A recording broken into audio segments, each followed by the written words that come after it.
കോഴിക്കോട് കോടഞ്ചേരിയിൽ ഗർഭിണിയെ പൊള്ളലേൽപ്പിച്ച കേസിൽ ആൺസുഹൃത്ത് ഷാഹിദ് റഹ്മാൻ പിടിയിൽ. ലഹരിക്കടിമയായ പ്രതി ഇസ്തിരിപ്പെട്ടി ഉപയോഗിച്ചാണ് യുവതിയെ പൊള്ളലേൽപ്പിച്ചത്. അതായത് ഗർഭിണിയായ യുവതിയെ ഇസ്തിരിപ്പെട്ടി ഉപയോഗിച്ച് പൊള്ളലേൽപ്പിച്ച ഒരു യുവാവ് ആൺസുഹൃത്ത് പൊള്ളലേൽപ്പിച്ചാണ്. ഷാഹിദ് റഹ്മാൻ എന്നാണ് ആൺസുഹൃത്തിൻ്റെ പേര്. ലഹരിക്കടിമയാണ് ഈ പ്രതിയായ ഷാഹിദ് റഹ്മാൻ എന്നാണ് നമുക്ക് പോലീസ് വൃത്തങ്ങളിൽ നിന്ന് ലഭിക്കുന്നത്. ഗുരുതരമായി പൊള്ളലേറ്റിട്ടുണ്ട്, ഗർഭിണിയാണ്.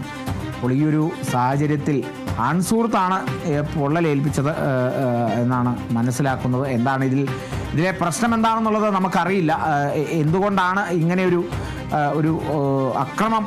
അക്രമം എന്ന് തന്നെ പറയണം, അക്രമം ചെയ്തത് ഈ യുവാവ് അക്രമം ചെയ്തത് അതും ആൺസുഹൃത്താണ്. ആൺസുഹൃത്ത് അങ്ങനെ ചെയ്യും, അത് അങ്ങനെ ഈ ഒരു അക്രമം ചെയ്യേണ്ട കാര്യം എന്ത്, അതിന് പിന്നിലെ കാരണം എന്ത് എന്നുള്ളതൊക്കെ അറിയേണ്ടിയിരിക്കുന്നു. എന്തായാലും ഒരു കേസെടുക്കാൻ സാധ്യതയുണ്ട്. കേസെടുക്കാതിരിക്കില്ല, ഗർഭിണിയാണ്.